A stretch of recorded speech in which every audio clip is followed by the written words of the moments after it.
Now, Nigerians have experienced a severe shortage in power supply over the last few weeks, with many experiencing as little as 1 hour of power daily and some going without power for days.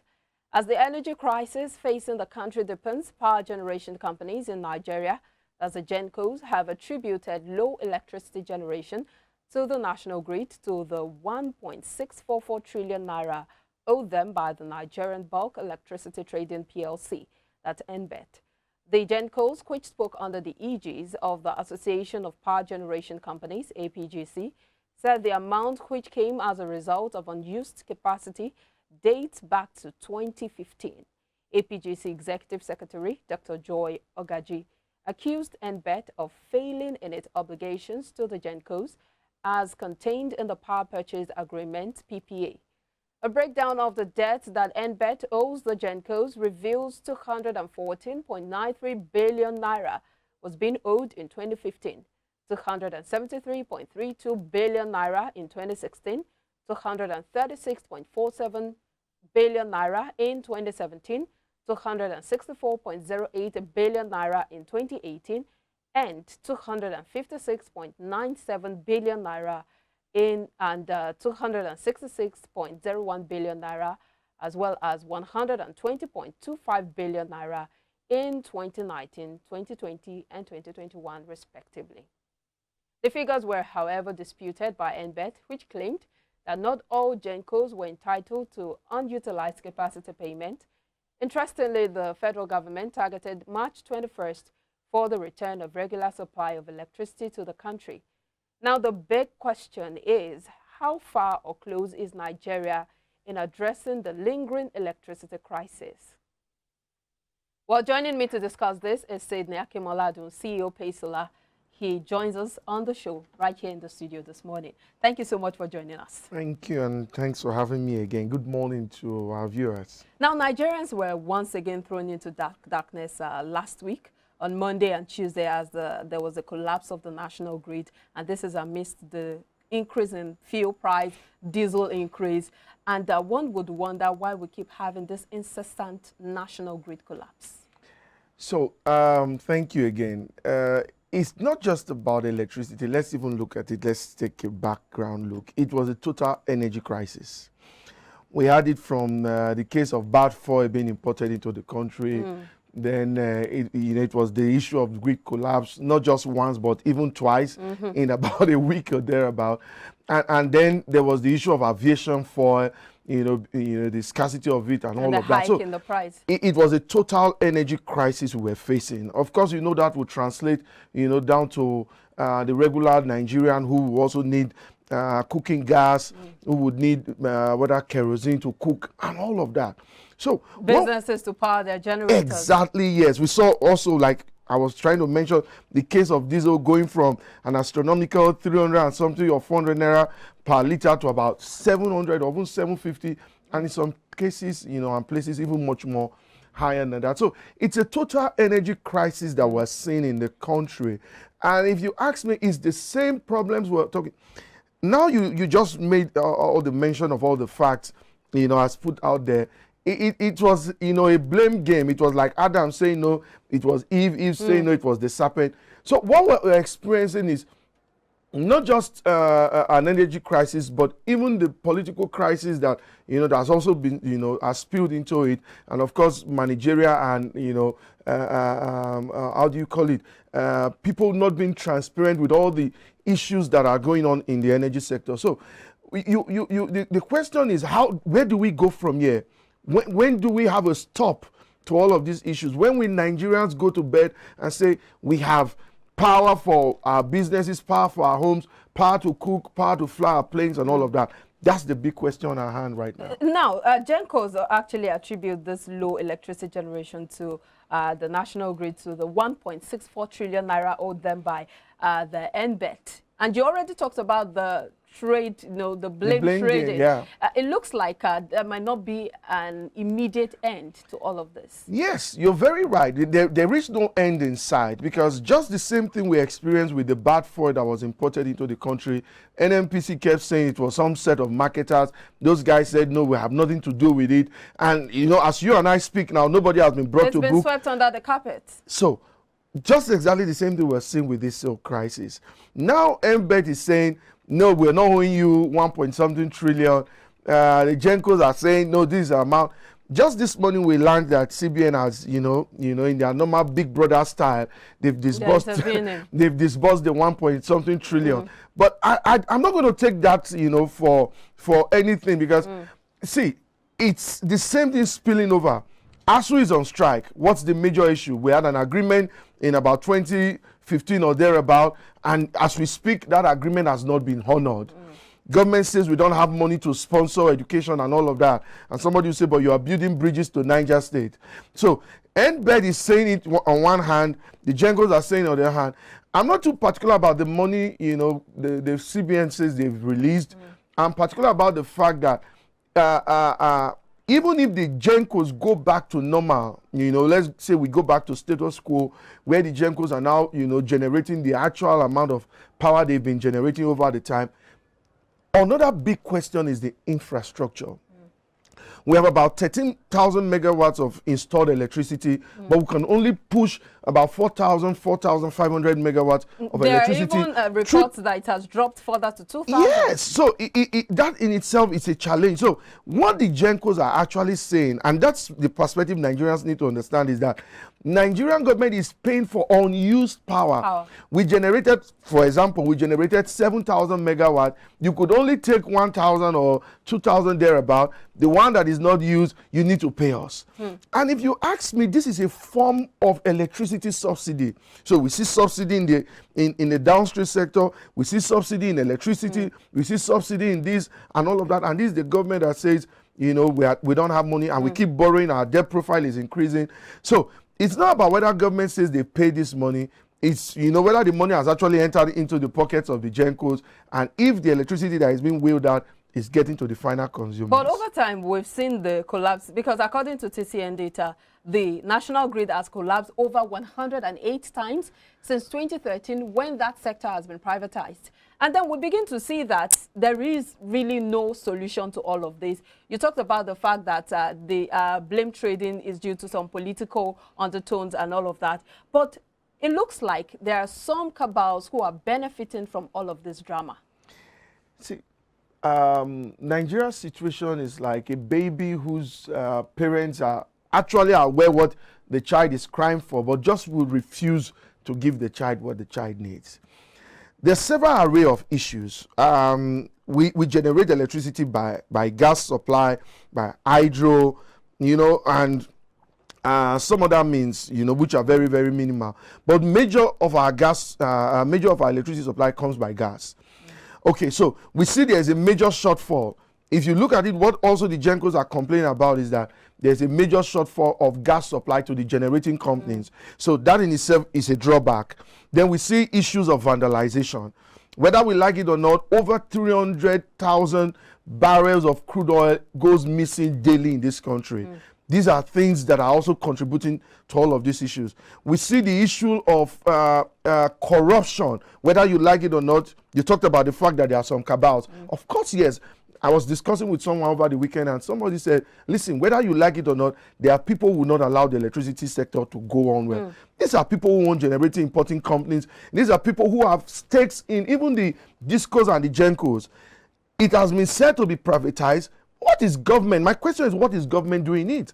So if government says they still hold TCN, which is the transmission company of Nigeria, and MBED, which serves as the referee in all of these things, then they should play a regulatory role. They should not be involved. I don't see any reason why government should be paying subsidies to the Gencos, to the discos, and the rest of it.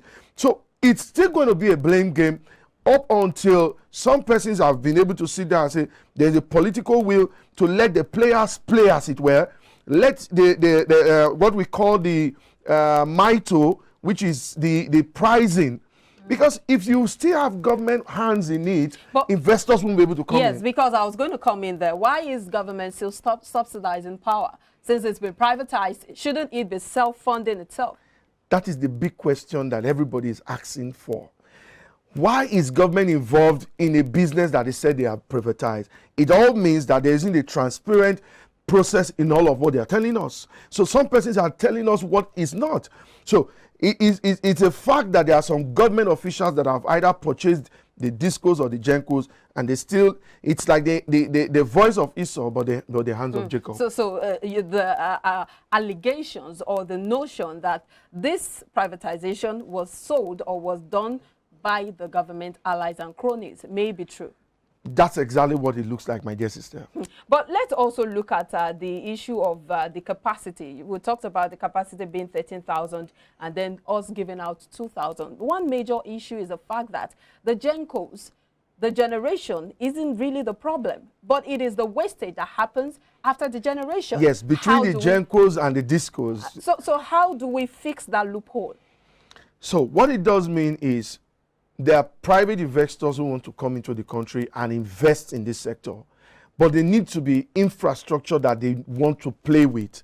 So if TCN, as it were, which is the government arm that is still, regulating the infrastructure, if it's, it's really doing its job, then the issue of the infrastructure need to be, upgraded. The issue of metering has to be addressed. We still have loads of Nigeria who are still getting estimated billing. I know somebody, one of my, mechanics, who told me that in their shop they pay as much as 13,000 naira per month.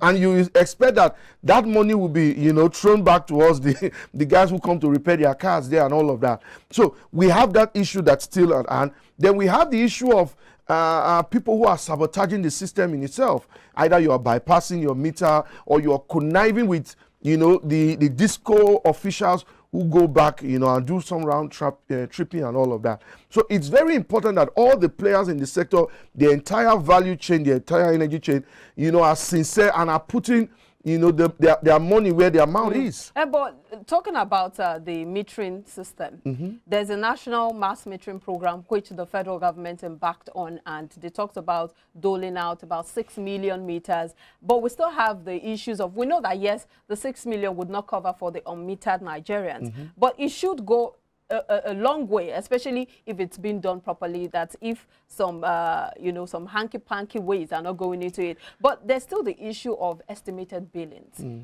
Nigerians do not get power, but they have to pay for what they're not getting. And that's how Nigerians describe it. We pay for darkness. We pay for what is not existing. Question is, the 6 million meters that has been, pronounced in the media, that has been released, where are the Nigerians that has received or have received these meters? Well, I think some people have, because we have reports of... They have. I've had one or two persons who said to me, oh, I just went to the place, I didn't pay anything. I have had cases like that. But it's still inadequate. It's like a drop in the ocean. And question is, if you say there's 6 million meters somewhere, if that actually has been distributed, we will see the impact. So it's not about what they say, on radio or TV or whatever I tell you. It's actually what is happening. And that brings me to the fact that even when people say to us that the government of this country is doing its best to make life better, if you go to the streets, the question is, are people really hungry? Are people really suffering? Are salaries being held? Are families not being able to, afford 3 square meals? That is the reality on ground. Now, the general manager and spokesperson of the Transmission Company of Nigeria, TC, and that's Mrs. Ndi Dimba, talked about the fact that there was generation shortfall due to water management in Shiroro Jeba Hydro, with the loss of 307 megawatts and 125 megawatts. And then, she went on to talk about all of the issues. Those technical things. And you wonder, aren't these issues preventable? For instance, the issue of the water management in the Shiroro and Jeba Hydro. What that actually means, what she's saying in essence, is that the plants have been shut down beyond normal in a period of 1 year. So let's assume the normal routine maintenance period should be like maybe every quarter or every, 2 times in a month or something. Almost every day the plants are shut down. Why is that? And that is because it's either there's inadequacy in the functionality of the machines, or some person somewhere are not telling us the truth. Let me give you a scenario. I was talking with someone in the US yesterday over the phone, and the guy said to me, he said, listen, in the US where we get passport here, it's a challenge. You won't believe it that he said that in the embassy where they get the passport, they tell them that, oh, the printer is not working, the camera that is attached to the computer is damaged. When we carry this kind of systems that are damaging our system, our structures here, and we take it even to overseas, it shows there's a systemic problem with us. So that's exactly what we're seeing. Why are the machines being shut down every now and then? Why is it breaking down? If it's new, if they have warranties and people have supplied them, why are they not being, why are they not carrying out preventive maintenance?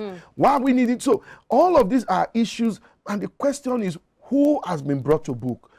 Who is responsible for this? Why are we not hearing names? People being sacked. If it's in cinema climbs where we have this kind of outage for 2 times in a week, the power minister should have been relieved of his job. Somebody's head should be rolling. But this is a country where, it's just been said, nobody is brought to book. And that's why we see what we see every day. Well, it looks like so many unanswered questions because you've asked 1,000 questions within the few minutes we started the show. But the Minister of Power, Abubakar Aliyu, also said that the federal government was making efforts to add 2,550 megawatts to the electricity I was going to go to that. Supply. Why are we always in this fire brigade kind of approach? Okay, just the same minister said to us that he has mandated the Niger Delta Disco, as well as the Nigerian Oil Company, Ajip, and the rest of them to go into an emergency, power generation, and that has to happen, in a number of weeks. The Afan and plan, then we see the CBN intervention too. Afan plan needs to come on, another plan. All of those will produce 400, and they just summed it up, and they said, to me, that's another, political statement that they're just using to calm us down. Please, there need to be an approach. You're not optimistic about it. I am not, because, see, Nigerians are agitated. It's not just about power, it's about food, it's about electricity, it's about petrol. You and I were saying just before the show started, in some places, people still buy fuel as much as 230 naira per liter at a registered filling station. So there is this arbitrariness. Everybody just seems to be doing what they are doing. And so somebody is saying you need to pacify the people. But let me say this, and I hope I'm not going to be taking up on this. If care is not taken, the Nigerian people are already being pushed to the wall. This may just result in something. If we go beyond this threshold, it's something the Nigerian people may not be able to take. So I'm advising government, whatever it is they need to do, whether it's an audio statement or it's a real statement, they need to do it fast. Whatever 2,500 they want to add, why is it that it was when this thing broke down that they are telling us that they want to do this emergency thing? Has there been no plan by the minister? Is he saying he doesn't have a 5-year, 10-year plan? How this thing? Why are we not feeding the renewable energy grids that have been done in the northeast, the northwest? Why are we not pumping all of those into the grid? Why are we still where we are? Why are we depending on crude? Why are we depending on gas? All of these are questions again and needs to another be answered. set of questions. Now let's look at renewable energy. You just touched on. Yes. This is one aspect we've not really explored in Nigeria, especially when you talk about a lot of gas flaring and a lot of resources that we could tap into to stabilize the power sector in Nigeria. What are the challenges in this regard? Number one, government policy. Just recently, I learned that some of the cargoes, the airplanes that come to Nigeria, would fly back empty to their respective countries or even to some African countries because the cost of lifting goods from Nigeria to other countries is arbitrarily high. We have the same policies. Why are we not seeing a zero tariff on imported goods that are relating to renewable energy? Why are we still so these are things that push away investors. That's number one. Number two, we have a lot of people who are, like they say in Nigeria, round pegs in square holes. A contract is given to do maybe 2,000 megawatts of solar project and all of that. At the end of the day, it ends up in the pocket of a politician. What is his business there? These are another set of issues. Number three, the people who play in the sector needs to be empowered. I'm saying this for my colleagues. We need to be empowered. In other parts of the world, if you're doing renewable energy, there are a whole lot of soft loans you can take. Even homeowners could go to the bank, take a soft loan, get solar power or inverter, whatever, put in their homes, and be able to pay over time. But here you pay from your purse up front. And so all of these are huge costs on the people. So it's not encouraging people to come in. It's not encouraging people to employ this, channel to generate electricity. And that's what we are also facing. The prices need to come down. All right. Let's take a breather. We'll be back to continue this conversation because there's still a whole lot of questions to be asked, and we hope that we get answers on the show this morning. Please stay with us. We'll be right back.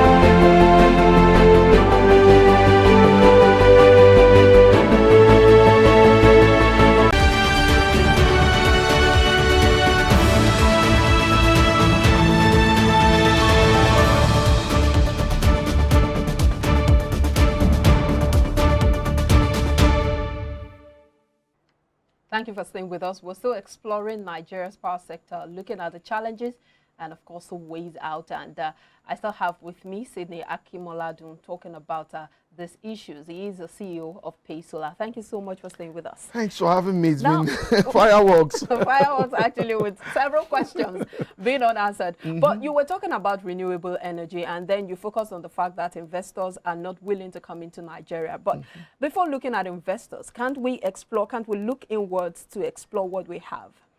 Yes, we can. And it has to start first with skill. We need to build skill. We need to build manpower. There's so many outlets, even us. We do a lot of trainings, try to build people from the grassroots, encourage more people, going into renewable energy. That's number one. Number two, we have to look at manufacturing. If we need to build the sector, if we need people to look at it and see us as people who are serious, we need to start asking ourselves, what can we start producing?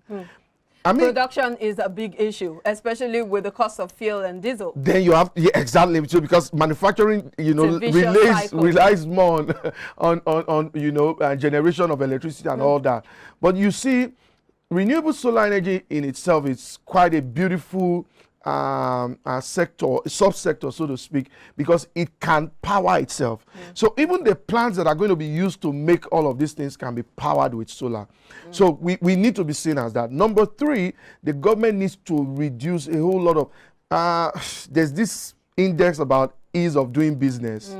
And the government keeps saying we are better off, we're better off. If you go to CAC today, can you still register a business in 48 hours? If you go to... But we're 131st in position, in ranking. See. Somebody said on the radio station as I was driving here this morning, now listen, that could just be some form of propaganda. I'm not saying it's a lie or not. We've seen that happen time and time again, where the government tells us this and this and this is happening, but in reality it's not the case. So whatever statistics you see is being churned out there, the reality is if you go on the street, is that what is happening?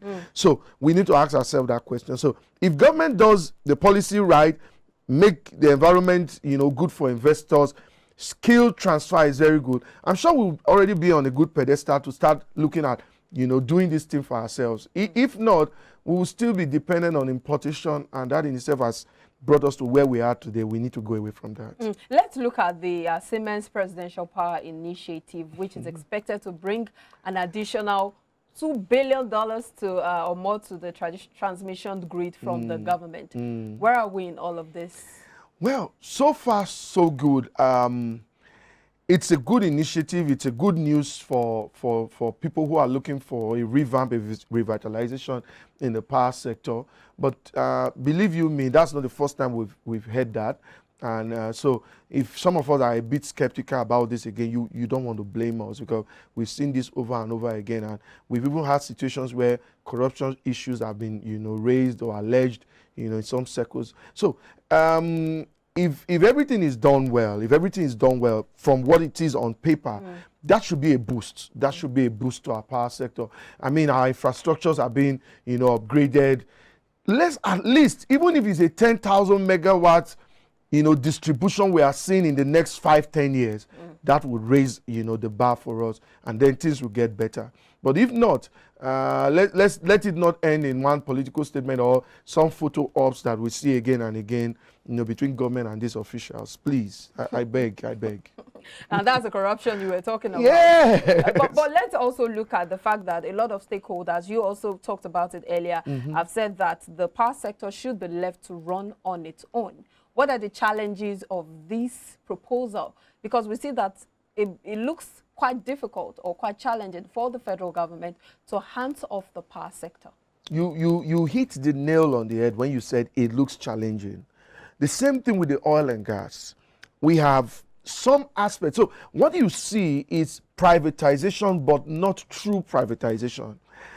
Okay, what do I mean? In the oil and gas sector, you have diesel, DPK, and the rest being privatized. But why do we have government still holding on to petrol, PMS? Why is there no true privatization in that regard? Even the Jet A1, which is the aviation for, why is it recently we saw a scarcity in that sector, and now government is saying they want to empower the airlines to begin to import aviation for it? Which country in the world, this question is begging for answer. Which country in the world has crude oil and doesn't have refinery? Only Nigeria. And that's the main issue we're faced with, especially when it comes to the Jet A1 fuel.